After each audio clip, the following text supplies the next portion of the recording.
mind taking over letting anyone in for me while we get started?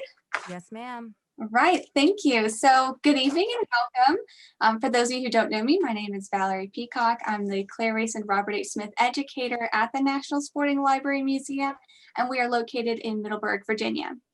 To all of our members who are joining us tonight, thank you for your continued support of our mission and educational programs. And to those of you who have not heard of us before, a very big welcome and thank you for being here. The NSLM is a special collection library and fine art museum dedicated to the preservation of and education about traditional turf and field sports.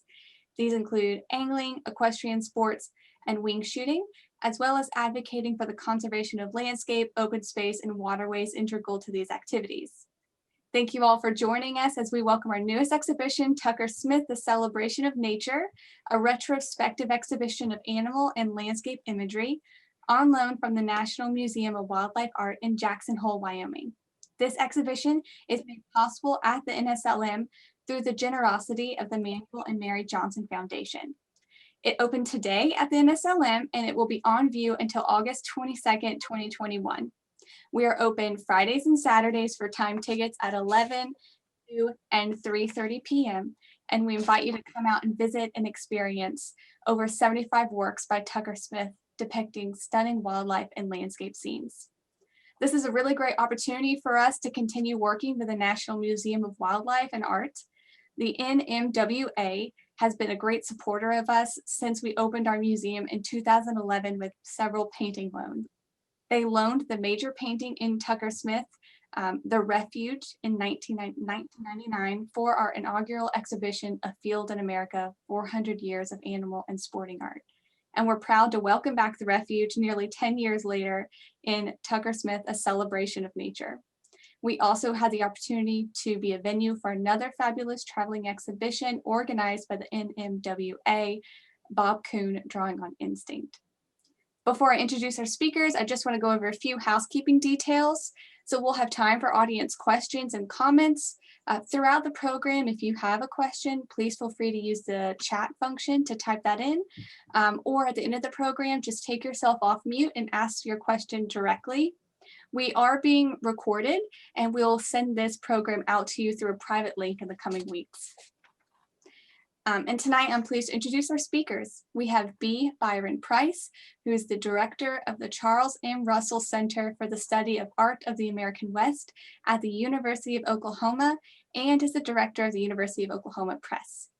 Price is author of more than a dozen journal articles on Western American history and art and has written several books on the subject matter. He has won a number of awards for his work, including the 2007 Western Heritage Award for the Best Art Book of the Year from the National Cowboy and Western Heritage Museum, the 2008 Coy Western History Association Prize for the Best Book of the Year in Western History, the High Plains Book Award for Nonfiction in 2008, and in 2009, the Joan Patterson Kerr Award for the Western History Association for the Best Illustrated Book on the American West. In addition to this, Price has guest-curated Tucker Smith, The Celebration of Nature, and wrote the catalog essay for the accompanying exhibition catalog, which you can get on sale in the NSLM gift shop. Joining the program tonight is our very own Claudia Pfeiffer, the Deputy Director and George L. Ohrstrom Jr. Curator at the National Sporting Library and Museum. She has over 30 years of experience in background in fine art and exhibitions and has been with the NSLM since 2012. Pfeiffer focuses on research, design, interpretation, writing, and installation of loan and permanent collection exhibitions. She has curated over 30 exhibitions at the NSLM and counting, and has had several essays published, including her most recent essay, Ellen Emmett Rand, Artist and Equestrian, in the book Ellen Emmett Rand, Gender, Art, and Business, published by Bloomsbury Academic. Last but certainly not least is Tucker Smith, the artist of Tucker Smith, A Celebration in Nature, which features more than 75 original oils that present the breadth of subject matter he has tackled, including Western wildlife, camp and cowboy scenes, as well as stunning landscapes. Smith is nationally renowned for his balanced paintings inspired by wildlife and mountain landscapes that have been an integral part of his life. He has exhibited at many major art shows in the United States and has won the prestigious Prix du West Purchase Award in 1990, the Thomas Moran Memorial Award for Painting at the Masters of the American West in 1999, the Autry National Center's Trustees Purchase Award in 2007, and he received the Governor's Art Award through the Wyoming Art Council in 2008.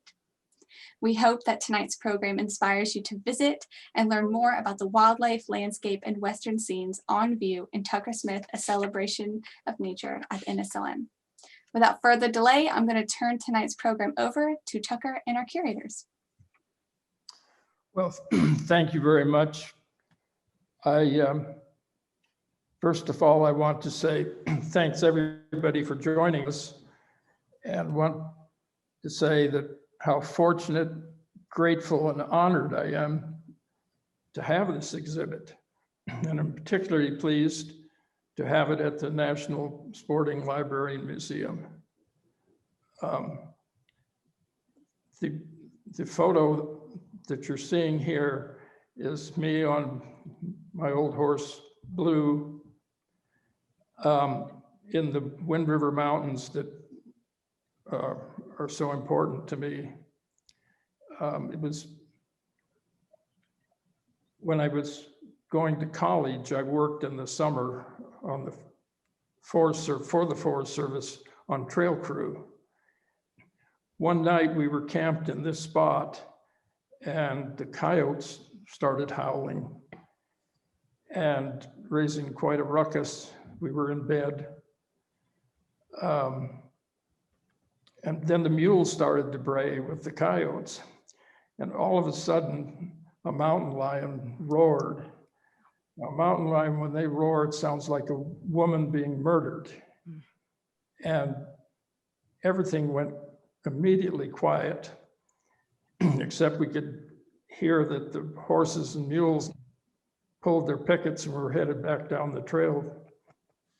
So we jumped out of bed and we're running down the trail in our underwear to catch the horses and mules so we weren't stranded. We did catch them and get them back picketed. But I've spent many years in these mountains, and I try to go in every year for about a week. Anyway, we can go to the next slide, which is the oldest painting in the show. This was done in 1976. I started painting full-time in 71, but this was the first painting that people took note of. And so it was a milestone in my career. When traveling the back roads of Montana at the time, I saw this rancher out there feeding his stock and noticed that the decorations on the harness, the tassels on the bridles, and I knew that he had pride in his horses. And so he had pride in his work. He took a mundane chore and made it something important. And that's what this painting is all about, is the importance of pride. Next. This was an outbuilding on our homestead in Montana and one of our dogs. And at the time, I painted in great detail because that's how I could paint. It's more difficult to suggest detail and still have it accurate. But at the time, I didn't have that ability, and so I painted all the detail. Can you tell us a little bit about the Malamute that's the subject? At the time, we were raising some Malamutes, and we had a dog sled. And this was our old dog, Oberg. And there were times when we would get snowed in and actually use the dog sled for getting your groceries in. But usually it was just for pleasure. One of the things that struck me in seeing this painting in real life is the level of detail of the grain and knotwork in the wood, and it was the sheen, that orangey brown in the lighter paneling there. It's just delightful. Well, thank you.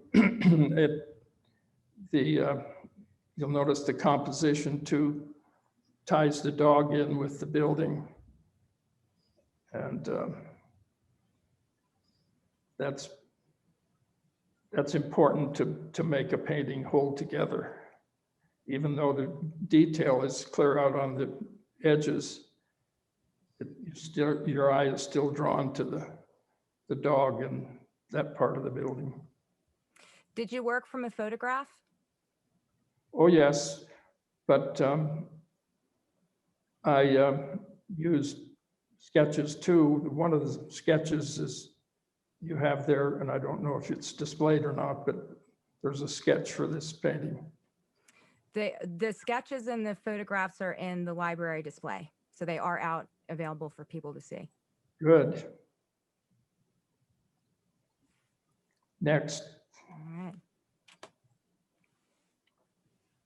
This is a farm or ranch auction. Auctions are held when the farm or ranch has been sold or taken over by the bank, or it's usually a sad time for the family. But on the other hand, it's also and they hold an auction to sell the farm machinery and the household and personal items. And but it's a community gathering for people go to get a bargain or just to see their neighbors. So they're very popular. And I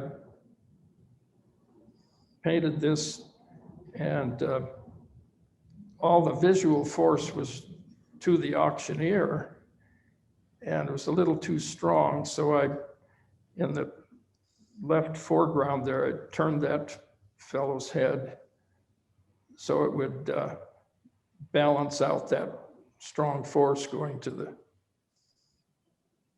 auctioneer. The brushwork on this one struck me as a little bit different than most of the other studies. Would you agree with that? Yes, it's a small painting, unfortunately, but there's so much going on in it that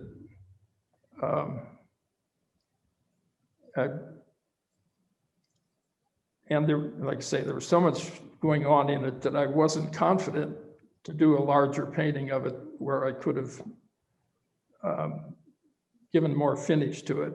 But was this done in Colorado? Did I read that somewhere? This was Montana. Montana.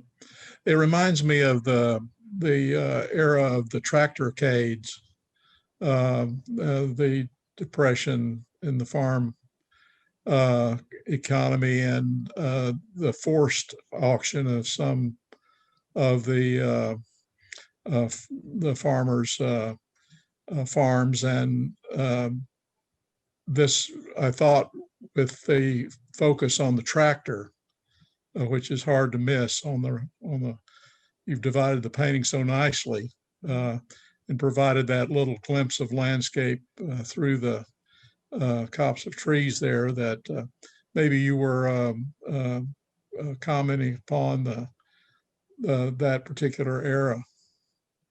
Well, I definitely was. At that time, my brother had just lost a farm in Minnesota. The bank took it over. And that was common at that time. There was a recession going on, and the upcoming generations were not interested in staying on the farm or the ranch. So there was a lot of sales at that time, a lot of auctions. And when I said tractorcade, I assumed that everybody understood what I meant. and during that time, the farmers actually mounted their tractors and drove them to Washington, some of them anyway, in what was called a tractorcade instead of a motorcade, to get their point across of the difficulties they were having. They might have driven through Middleburg, I don't know. Next. This is Bill Kerr, founder and creator of the National Museum of Wildlife Art. And he was watching me paint in the Wind Rivers. He joined us on a pack trip, and he and I were looking for locations where Carl Rungus had painted. Carl Rungus painted in the Wind Rivers from 1895 to about 1920. And Bill's collection was built around Carl Rungus paintings. The next slide is the painting I was doing at that time, Pass Lake. I really love your field studies. They're so spontaneous, and the brushwork is vigorous, and you really do a lot with a little. Well, when I'm doing a field study, I'm there to gather information. It doesn't necessarily have to be a complete painting. This one actually turned out to be, but I'm looking for the colors and the values that I'm seeing firsthand, not relying on photographs. I use photographs, but field studies are necessary to tie you to nature. Next.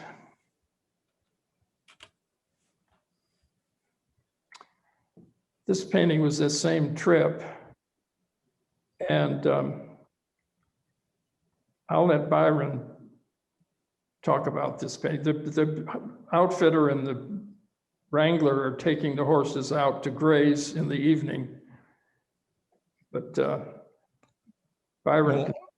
Well, I had the good fortune to have this painting hanging in my office at the University of Oklahoma for the last decade, giving it up only for Tucker's show, and with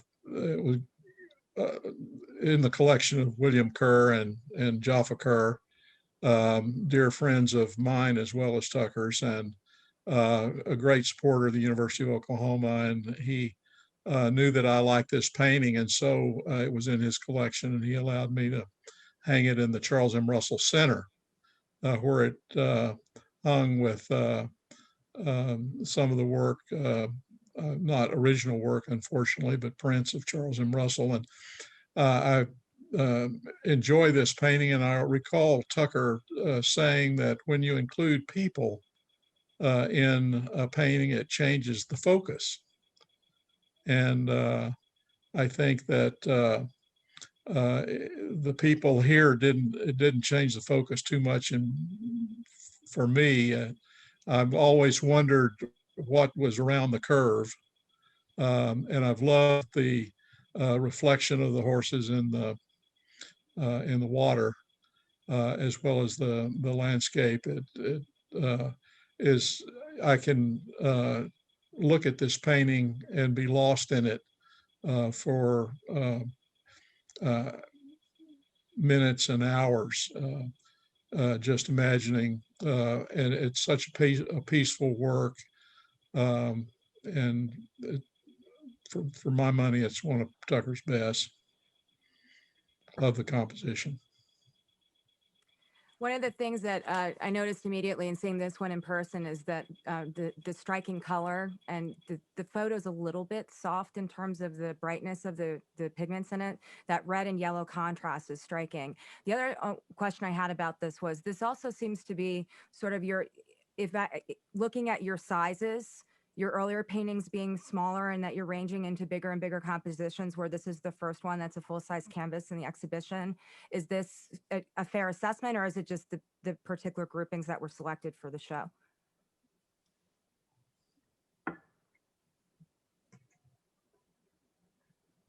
Tucker? I don't know if you heard me. Show was difficult. And it was so fortunate that as many collectors agreed to lend the paintings that this did. So, but that was a big job. Took us several years actually gathering the paintings together. And but you hopefully you can see through the years how compositions changed, style changed somewhat. Next. This is a fall branding in Montana. Normally in the West here, we brand calves in the spring, and the normal branding is roping calves by the heels. They're small, and dragging them into the branding area. This ranch was a big ranch in the Big Hole in southwest Montana. And they branded in the fall. So the calves were bigger, so they ran them through chutes, these metal squeeze chutes, where they could brand and castrate and vaccinate. And you can see the sun is just coming up, but yet these people have been working for a while. For some reason, they like to work early. But a person at the exhibit here at the Wildlife Art Museum asked me, how come you paint so many people from the back? And I hadn't really thought about it, but there is two reasons that I do, and that's one of them. I usually am painting somebody doing something. And another thing is if you're painting someone from the back, it makes the viewer almost feel like a participant rather than a viewer.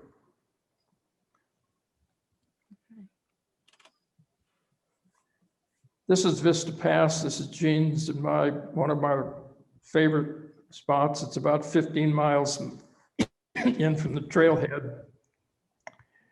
And next is a painting I did that area. But I want you to notice the log laying in the water.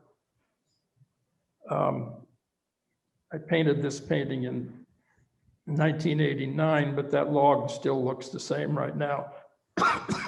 Next painting, please. This is Carl Rungus's study at looking the opposite direction over that same log. This was painted in 1915.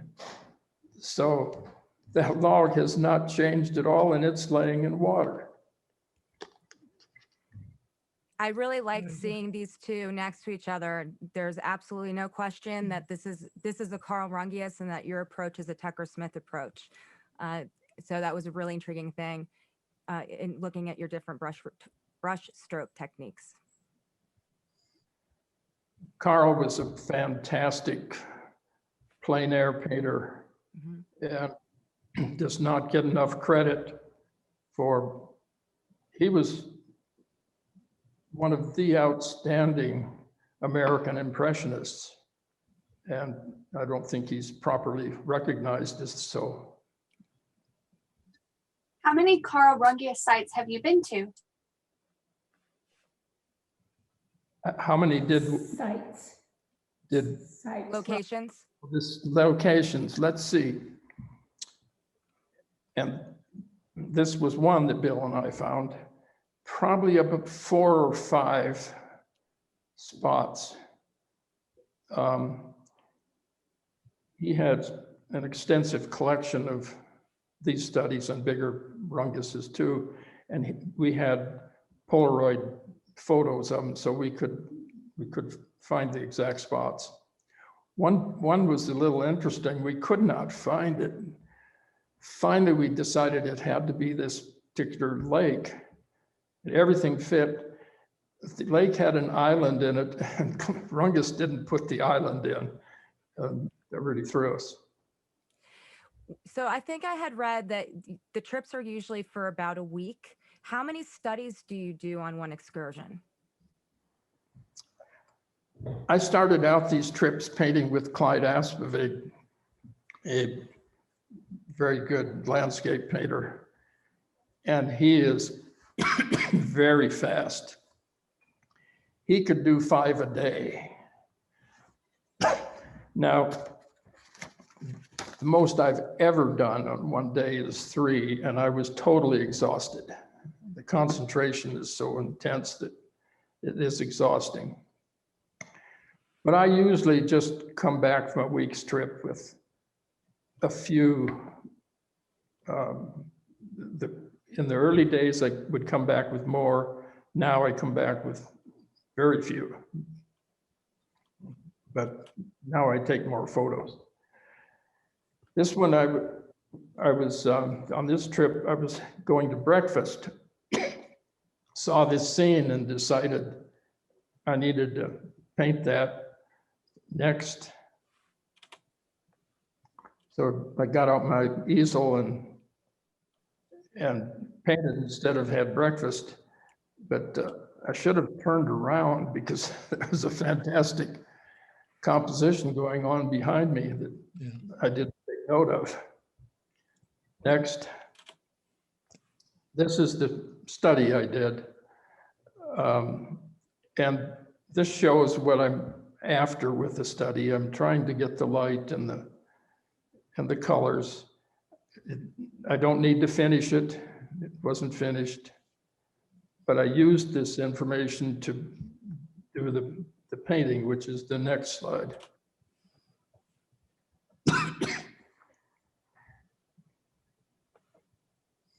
The light play through the canvas is really so spot on in terms of the way that looks. It's hard to get decent photos of paintings. Mm-hmm.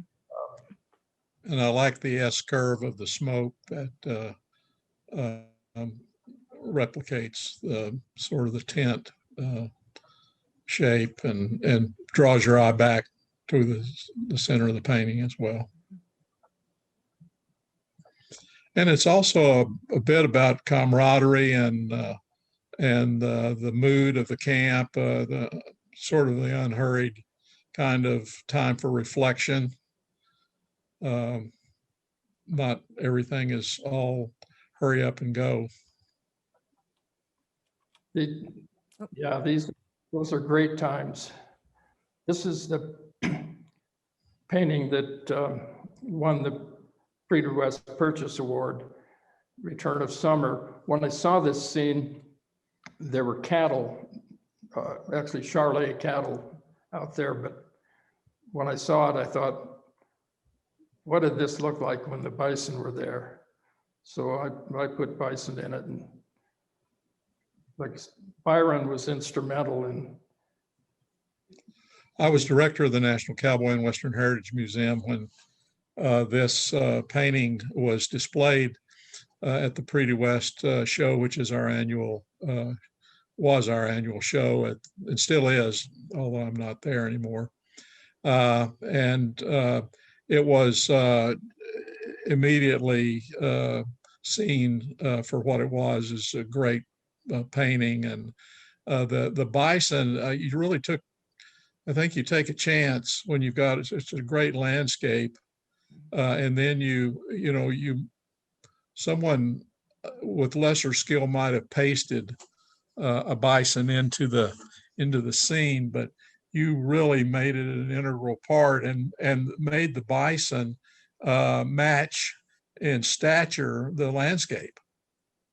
And so they're not fighting with one another. Neither one of them is less majestic than the other. And so it's very harmonious in the way that you handle that. Yet you got your point across. You have all of the other bison down in the valley there, but you have this one. And I might add, if you can see it in the exhibit, you'll appreciate it even more for the painterly way that you've expressed the animal. Really a terrific portrait. I also was just so impressed with the sky and the way the mountains are painted in this. Sort of the idea of your backgrounds tend to have that quality of haze that's real. And I don't like to use the word photorealistic because that's not the way it conveys. It conveys as what it looks like.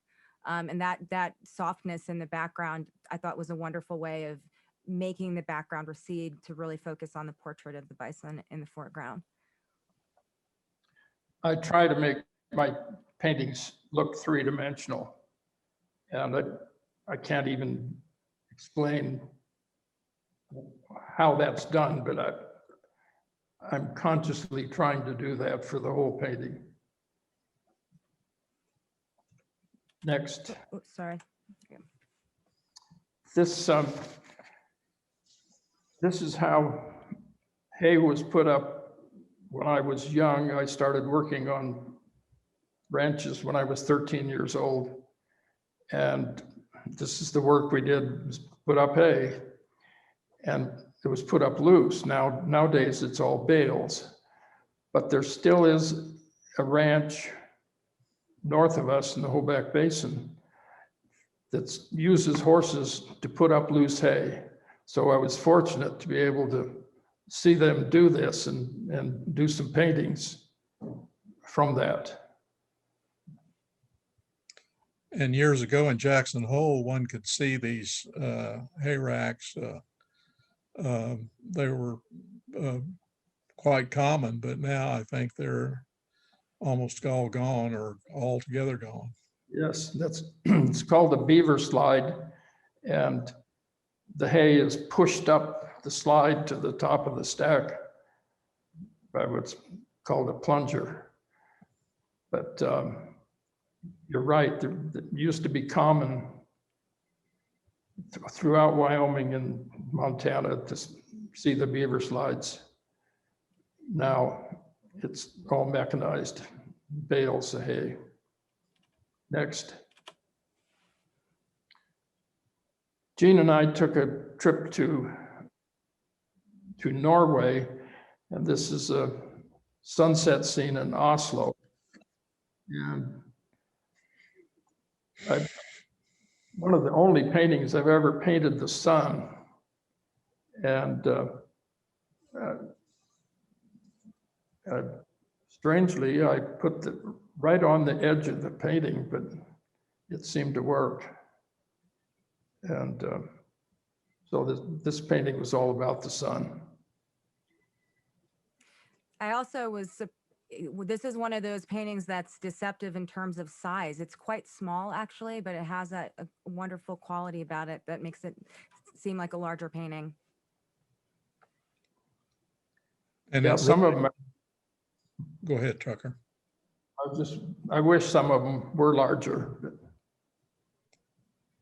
it's so evocative of the sun and the Norwegian atmosphere that I remember in my one trip there. I don't know what time of year were you there, Tucker?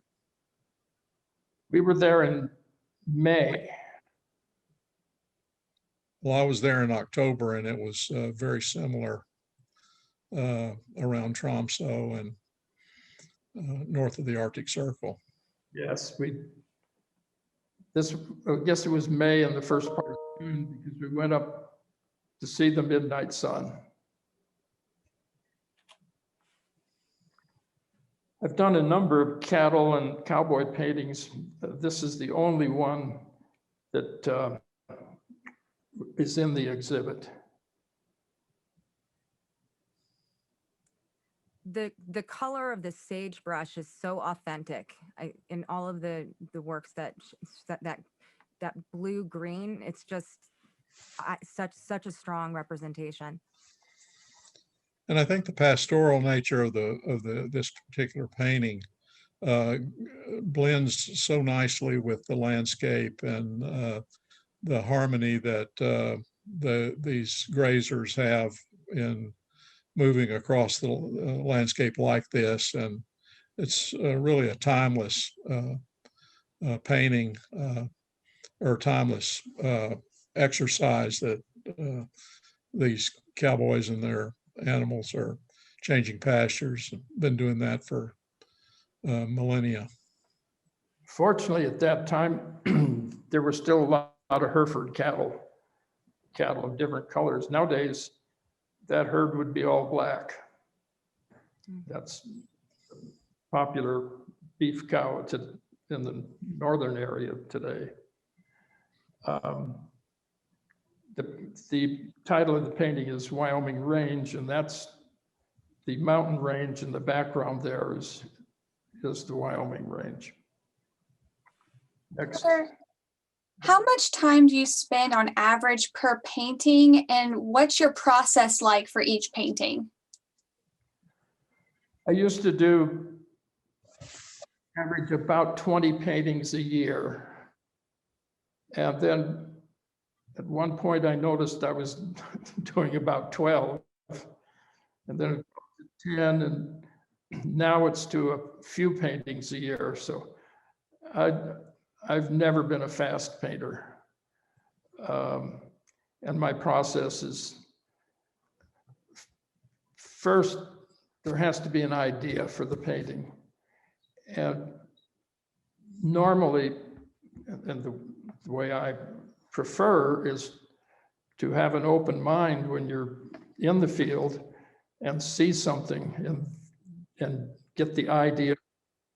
And so you do your impression of an illustrators and historical painters come up with the idea first and then put it together. I would rather go the other way. And this painting here was on a pack trip. The outfitter was an old friend of ours, and this was his last summer pack trip. He's now 93 years old, and he came to see this painting in the exhibit here. But he had a shortcut, and like most shortcuts,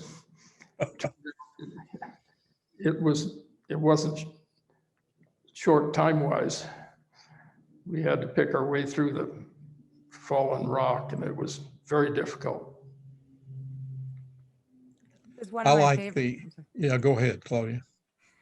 This is one of my favorite paintings in the exhibition, and one of the things that really struck me about it, the verticality really emphasizes the steepness of the what you were maneuvering through, and also really made me think about your background as a mathematician and looking at perspective and getting the angles correct so it looks so realistic. And a great composition. The proximity of the clouds to the you can actually see that in real life, but you rarely see that in real life. And it increases the drama of this work. And am I seeing mounted horsemen in the clouds, or is that in your mind? I didn't see that when I was painting it, but I saw it later. There actually looked like a reflection of a horseman in the clouds. And the reason the clouds are looking is perspective is looking up. And so you're looking up into the sky.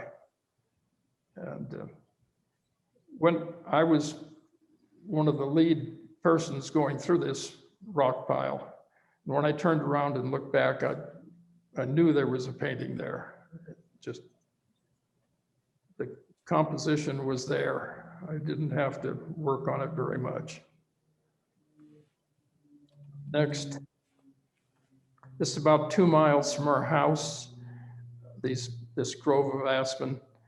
And it's in the fall when the elk are in their breeding season. The bulls gather as large a herd of cows as they can. And but mainly this painting is about light and shapes. And color. This is another one that's very striking from across the room. And it's so harmonious all the way around. It's wonderful. Next, Ralph Oberg, a wildlife artist, and I climbed up to Wilcox Pass in Canada looking for mountain sheep, and which we did find, but it was a miserable day. It was spitting snow. And next, the sun finally broke out on Mount Athabasca, and I knew right then there was my painting. So next,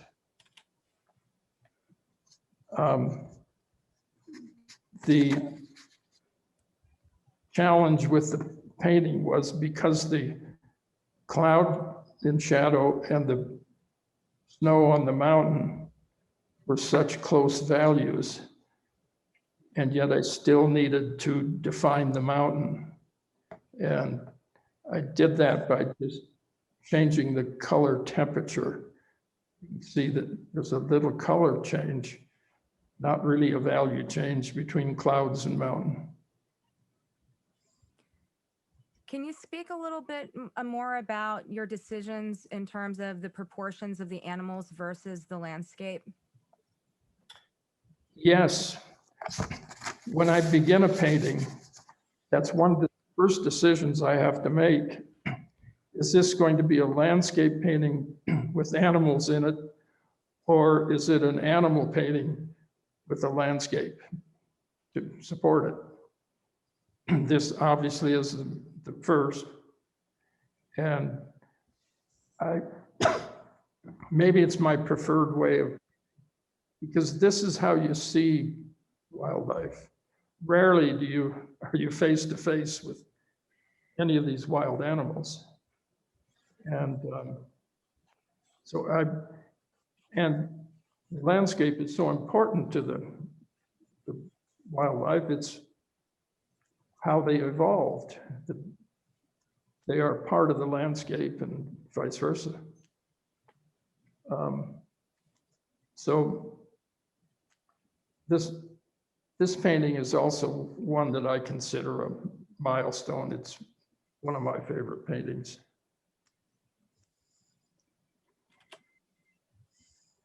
This is one of my favorites. This is called Wyoming Sky. It belongs to the Ohrstrom Museum in Los Angeles. In the high altitude of Wyoming, most of Wyoming is over 6,000 feet. This is close to 7,000 feet. But we get these clouds that take on this characteristic quite often. And Gene calls these Wyoming skies. So that's what this painting's all about, is Gene's Wyoming sky. This reminds me a lot of Maynard Dixon's work in terms of his skies. His skies were really important to his paintings, and this is kind of, I think it's kind of an homage to him in my mind. And it is just a wonderful painting all about the sky, and the horizon line is so low here, gives you that extra verticality of the sky. I thought about Maynard a thought when I was doing this painting. Next. Here's one of my favorite pictures. Prairie Reserve is an organization that's buying up ranches in northern Montana and combining it with federal and state lands and trying to turn it back into natural prairie conditions. And they have reintroduced the bison, and they are quite a bit of land now under this reserve. And the bison are all genetically pure. And so that I visited up there, and this painting came out of that.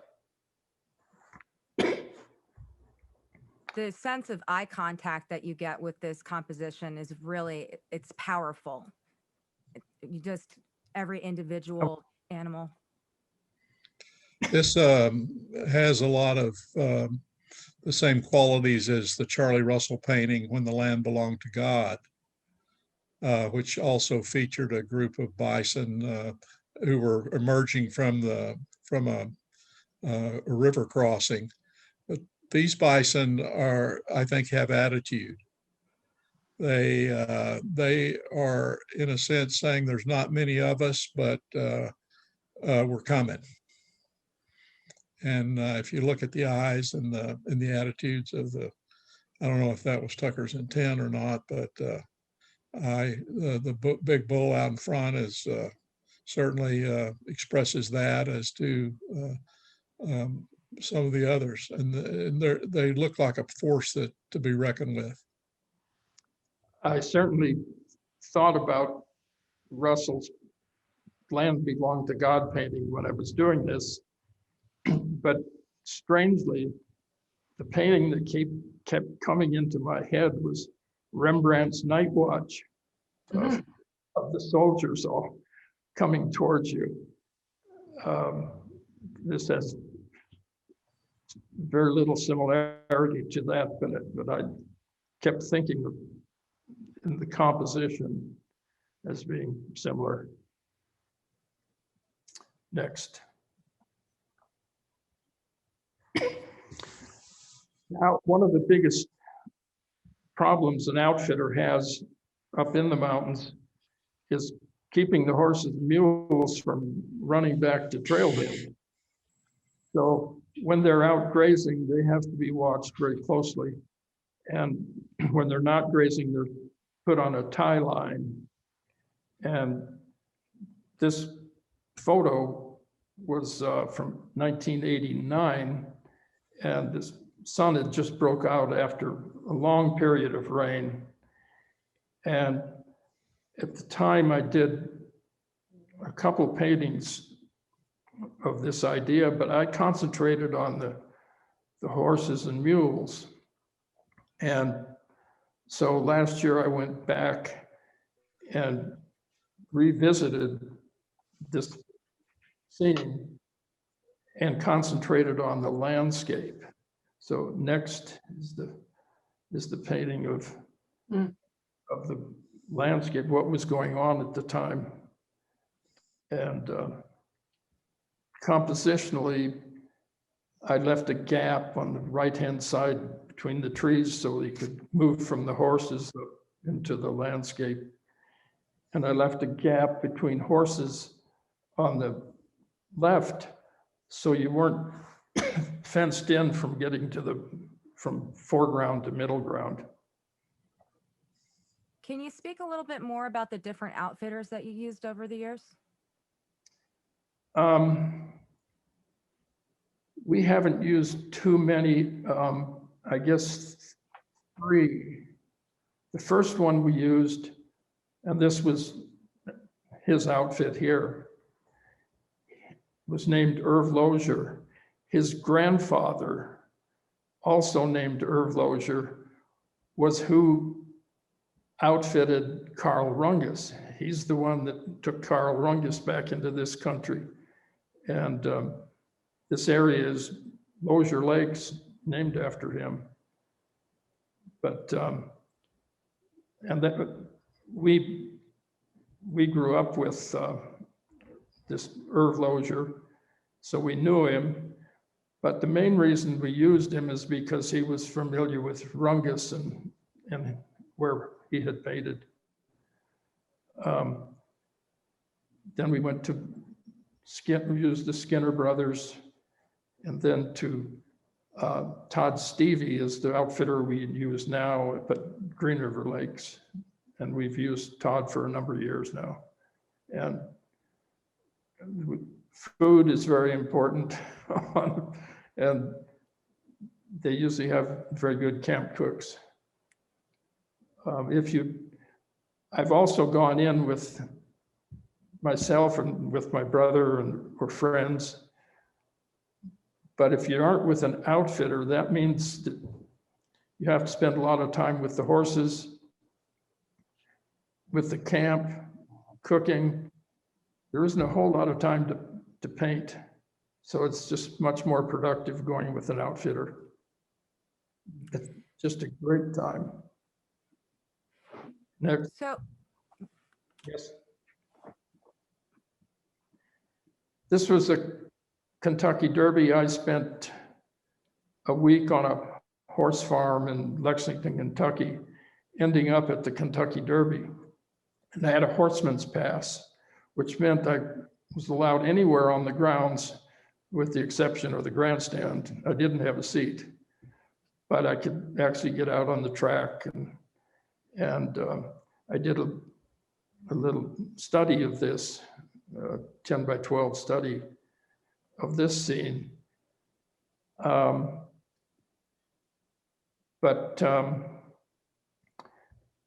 I wanted to revisit. I felt that I didn't take enough, didn't take the opportunity that I had being there. And so I went back last year and painted this. And this is the post-parade. It's the head outrider who leads the post-parade. And he's also the one who picks up the winner after the race. He probably has a title, but I've never been able to find out what the title is because he has an important job. But the Kentucky Derby is almost as much about the pageantry as it is the race itself. And that's what I tried to paint here.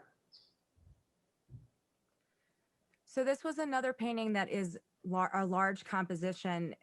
Can you describe the first very large painting that you painted? Which large painting Is the refuge I would think that was the first very large painting that you painted. Yeah. That's 10 feet by 3 feet. So it is a large painting. Bill Kerr commissioned me to do it when they built the new museum here in Jackson.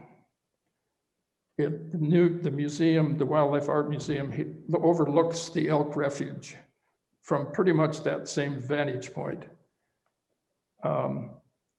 And so that's how that painting came about. I was very honored when he asked me to do a large painting of the refuge. And it's been popular, so Tell them how you delivered it to the museum, Tucker. It was the day before the opening of the museum. I had just finished the painting.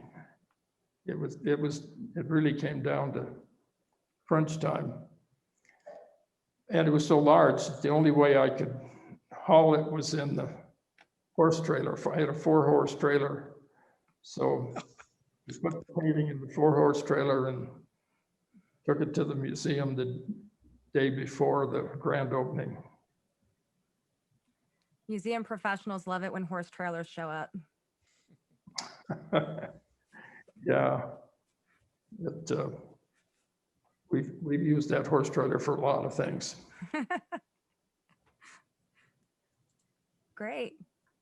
Tucker, we have some questions that have come in through the chat. I'd like to remind everyone that you can either take yourself off audio and ask your question directly or put it in the chat, but I'll go ahead and read a couple of these for you all. Do you have a favorite wildlife subject to paint? I try not to. I really like moose, but I like most of the species of, particularly the large ungulates. I like their shapes and their movement gestures, but I like fox and haven't painted too many wolves, or I've done a number of bears. Wolves are very controversial out here because they live on other animals. So they're either killing domestic cattle or they're killing wildlife. So when they introduced the wolves out here, it was not very popular with a lot of local people. For the bears, how do you get reference images for those? Actually, we have a lot of bears, especially these days, grizzlies. Grizzlies are not that hard to find here at Jackson Hole. We now have them up on the rim where our ranch is, but we never see them up there. But here in Jackson and Teton Park there and Yellowstone, it's not that difficult to see a grizzly. And do you always start with an underpainting even when you paint plein air?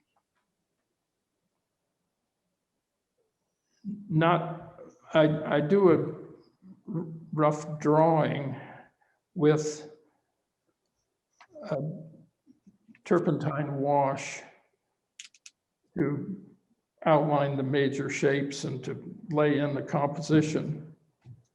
But from there on, for a field study, I start right in painting. I'll do more of a wash type drawing on a larger studio painting. But that doesn't mean things don't constantly change as I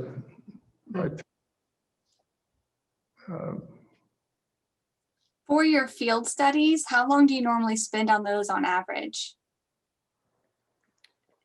if they take over 3 hours, the light has changed so much that you're wasting your time. So I try to get one done in about 2 hours. Like I say, I'm not a particularly fast painter, but if I gather information, I'm pleased. And then we have a question that came in for our curators. Do either of you have a particular favorite painting and why? And did you find any challenges with curating an exhibition of this size? Well, there is a favorite painting that I have of Tucker's that wasn't in the slideshow, but it was a painting that seemed to defy gravity from his vantage point, looking down at a group of mountain sheep. And then the vertigo that you got just looking at the drop off. I think you know which one that is, Tucker. How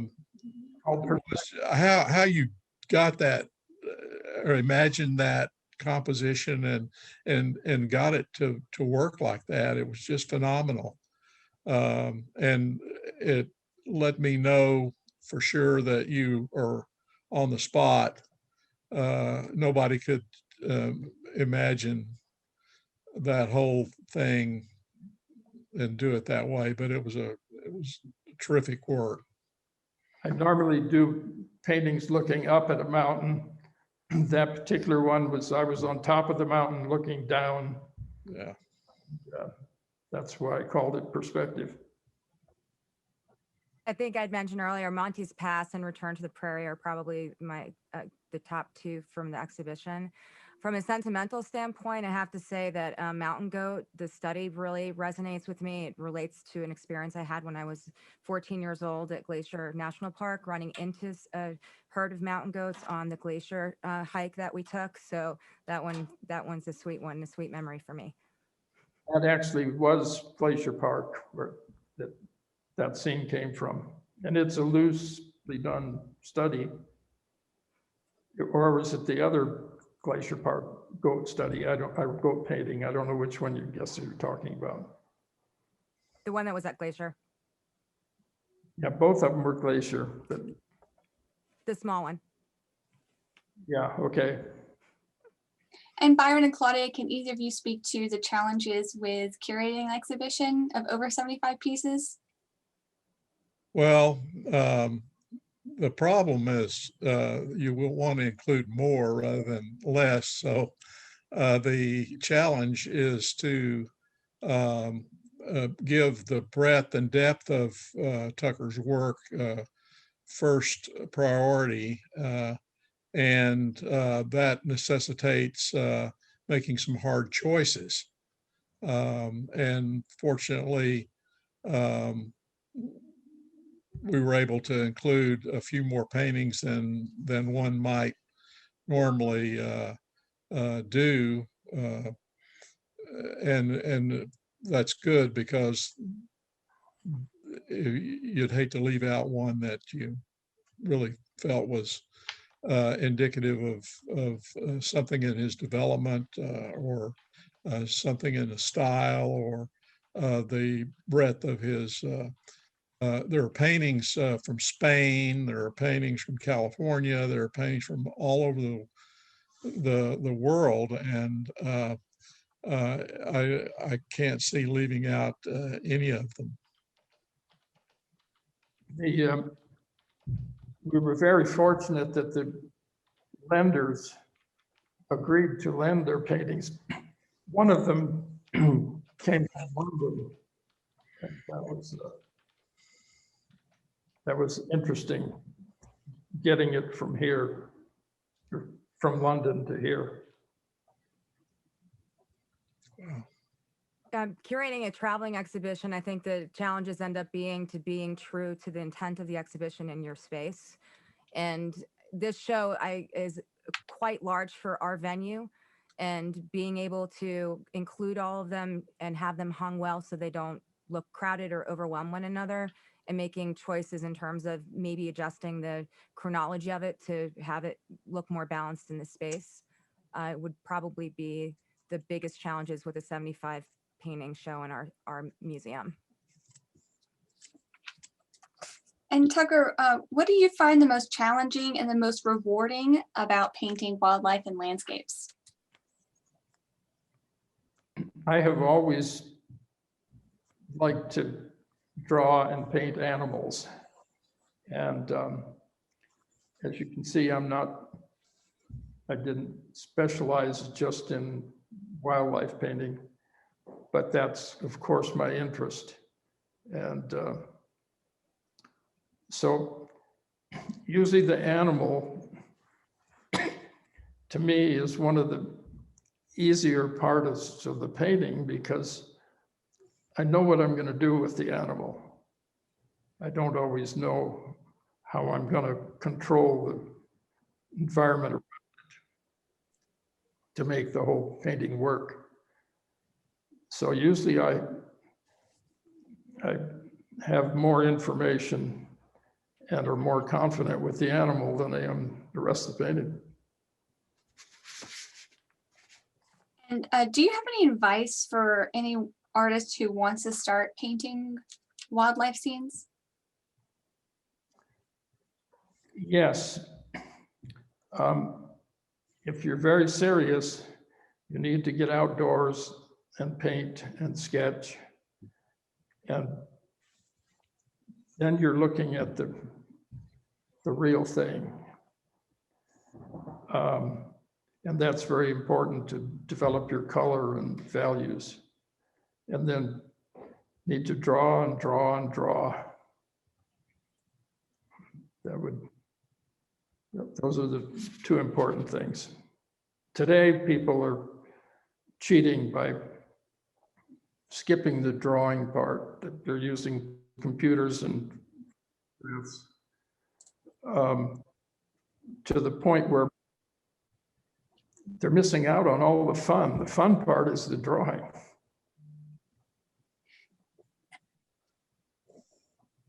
Do we have any more questions from the rest of the audience before we go ahead and wrap everything up? Or any last comments? This is Manley Johnson. I'm the chairman of the National Sporting Library Museum. Yes. I've really enjoyed this presentation, but I can tell you I'm down in Florida right now and heading back to Virginia next week. But I am told that the exhibit is just spectacular, and I know how talented Claudia and her crew are in terms of lighting and spacing.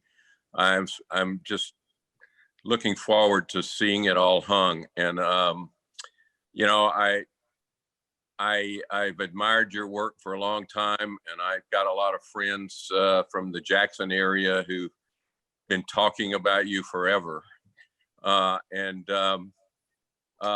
We were so privileged to be able to borrow the refuge for our opening exhibit when we opened the National Sporting Library and Museum. And I can't tell you how blown away people were by its presence and the conversations that went on. So I swore to myself then that we had to have an exhibition of your work, and we're so privileged and excited about sponsoring it and having people in the East have access to your work.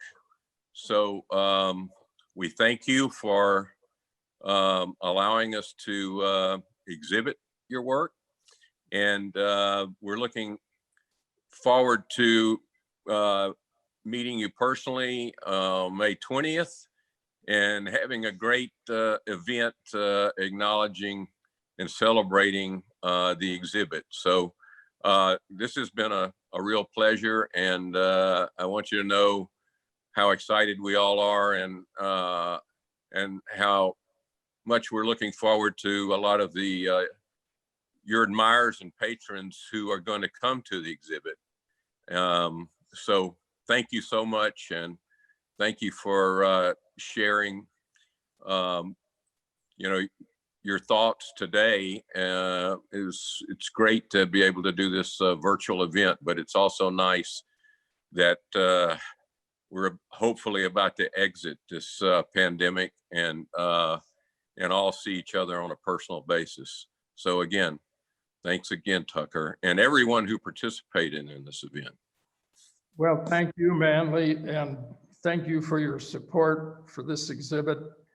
And yes, our timing wasn't great with the COVID, but we've lived through it, and hopefully it's all going to be in the past. I hope so. I hope so. But, you know, if not, I can't think of anything more exciting than to get out in the countryside if it turns to that. But I could feel the fresh air just looking at your work from here. Well, thank you.